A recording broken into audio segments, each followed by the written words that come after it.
Hello, this is Levistro, the Dragon of Cyberspace, coming to you with all news, tips, and tricks within the gaming spectrum.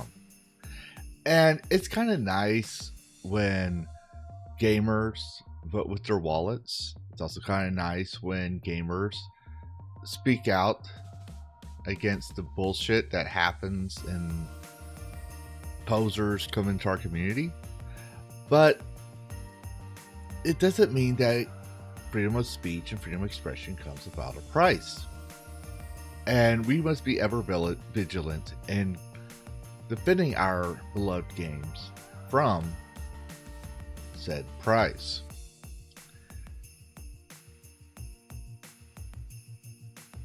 The Insider Gaming reports anyone who doesn't include 5 trans characters, Ori Studios CEO defends closure comments. Recently, a story surfaced regarding Moon Studios, the developer behind the Ori series, and more recently of No Rest for the Wicked, an ARPG.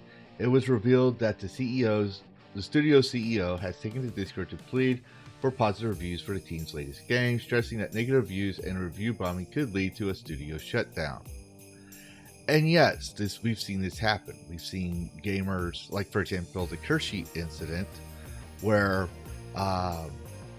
Rockstar City game studio removed Kershi from their partnership, and people started saying, yeah, it was a great game, but we don't like what you did to Kershi, so we're leaving a negative review. And then there were people that were actual review bombing, going in there, creating a game, buying the game, loading it in to the main menu for 0.1 hours, coming out, getting a refund, and leaving a negative review. You had people ranging from 700 hours to 24 hours to even the review bombs, all coming to support Kershi. Now, I don't condone buying a game, loading the main menu screen, removing it, and then getting a refund and then just to leave a negative review. I don't condone that at all. Because, well, that's not cool. If you don't play the game, don't get the game. There are other ways to support people and studios and game franchises you love. But here, we've seen that happen.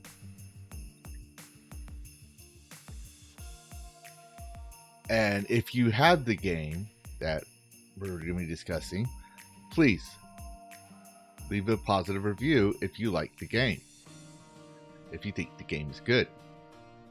Continuing on, the CEO, Thomas Mayer, then appeared on X following a few articles covering his statements, altering and defending what he said very sketchy. In his rant, he suggested that crazies hating on him for not including 5 trans characters or political bullshit in his games are to blame for negative reviews.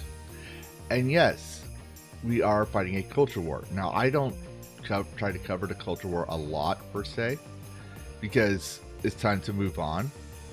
And we have been making wins after wins after wins after wins for a very, very good portion of time, that it's time to encourage new games, new IPs. A recent article from Windows Central revealed Thomas Mayer's Discord comments in which he said, if you're writing here and are enjoying Wicked and are excited for future updates but haven't left a positive review, it's entirely possible that we won't be around in a couple of months to do anything anymore because we got review bombs, which leads to people not buying the game, which means we're not making any money and we'll have to shut down. And yes, people do look at the game, and the first thing they look, before they look at the review bombs and stuff, they'll look for, is it good or bad, based on the top portion in Steam where it says user reviews, and I'll see like overwhelmingly positive, mixed, overwhelmingly negative, recent comments, blah, blah, blah, blah, blah, right? So that can affect sales, in which I would say a bad reputation, defamation and slander could cause them to sue because it's harming their product. but I'm not a lawyer, so I wouldn't know how that exactly works when it comes to a company. And as much as I hate corporations, I'm a dragon for facts. I'm not a dragon for narrative. Just because I might not like a corporation does not mean that I want them to be falsely removed. Mahler caught wind of the article and responded on it to social media, going on a rant against the press and those who hate against him and his brand on social media because of past offensive opinions. He slipped a bit, making some inflammatory comments. I've been hated on Twitter by a few crazies for years, and now I'm also saw calls for review bombing because, according to those folks, I'm a Nazi. These days, apparently, anyone who doesn't include 5 trans characters in their game and doesn't let their products be influenced by political bullshit is a Nazi. What a world we live in.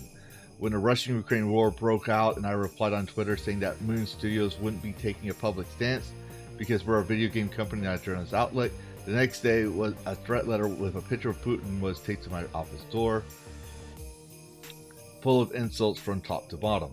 He explained his earlier comments suggested that he was asking players who enjoyed the rest of Wicked to leave a positive review and nothing further. He also mentioned that Moon Studio isn't in immediate financial danger and that the studio's 90-person team is still trying to create masterpieces.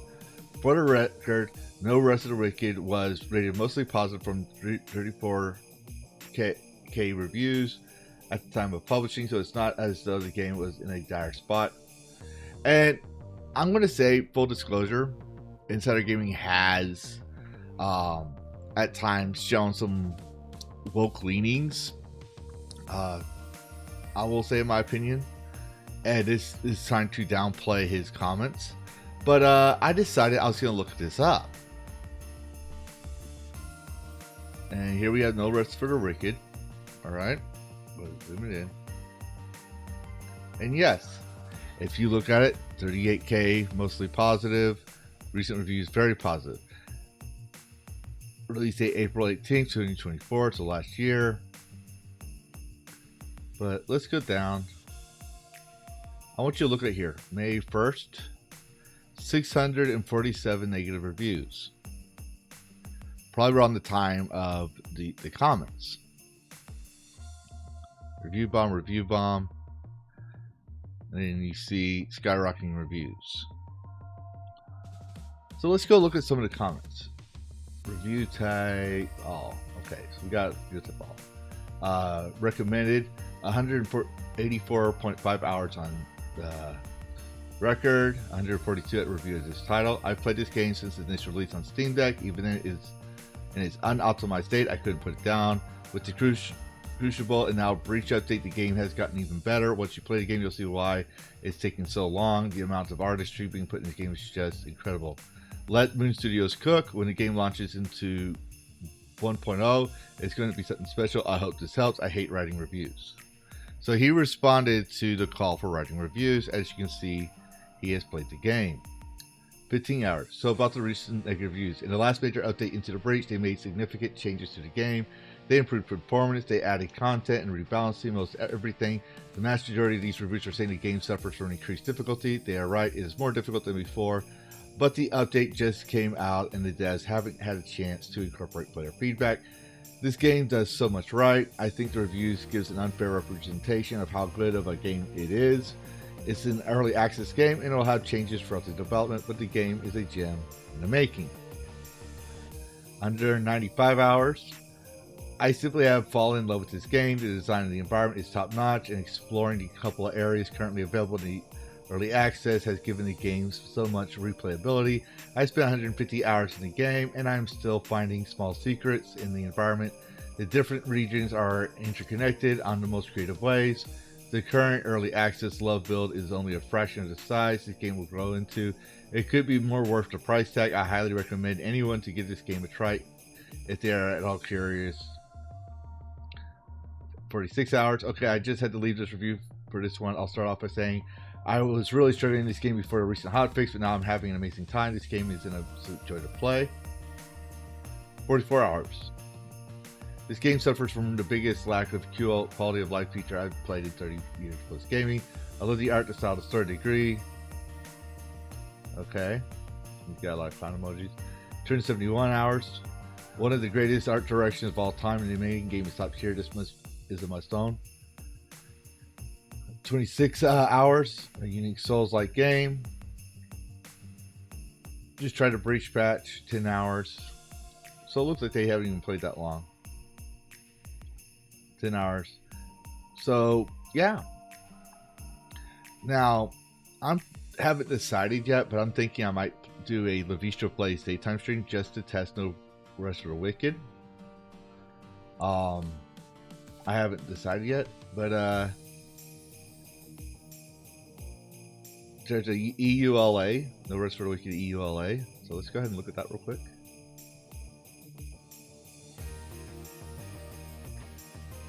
Hold on, we're doing this live. We're doing this live, ladies and gentlemen. We're doing this live.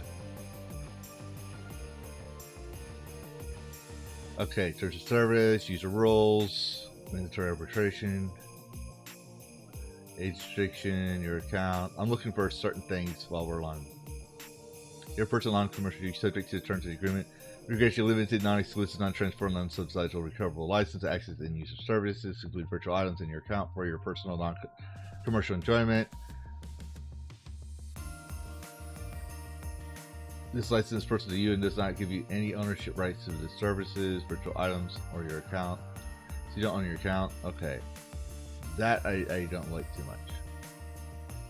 Virtual items means courtesy goods, items, boosts, or effects such as limbs, commodities, gems. Okay, so you don't own those. Okay. So it's got microtransactions.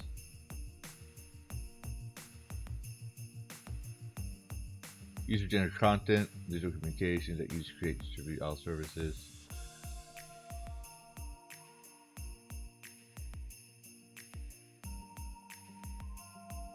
Don't do anything illegal. Don't try to sell the game.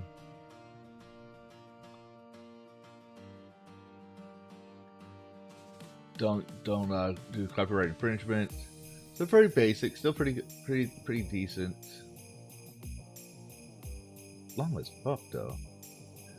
Okay, you know what? We'll continue reading this, but you can actually read the EULA on Steam. I know most of you won't. And I'm not going to read through it. I'll skim through it when I play the game. Okay?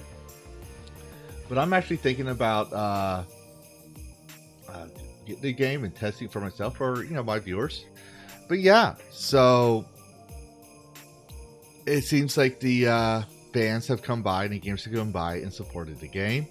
And while Insider Gaming did try to downplay it, it seems like people had tried to review bomb. And people gave context and said it was really good. But what do you think, viewer? Have you played No Rest for the Wicked? Have you left a review? Put your thoughts in the comments below. And as always, happy gaming. Worlds clash in endless collision. Gaming news with a fierce precision. With a spark so wild it breaks the norm. In the tempest eye, a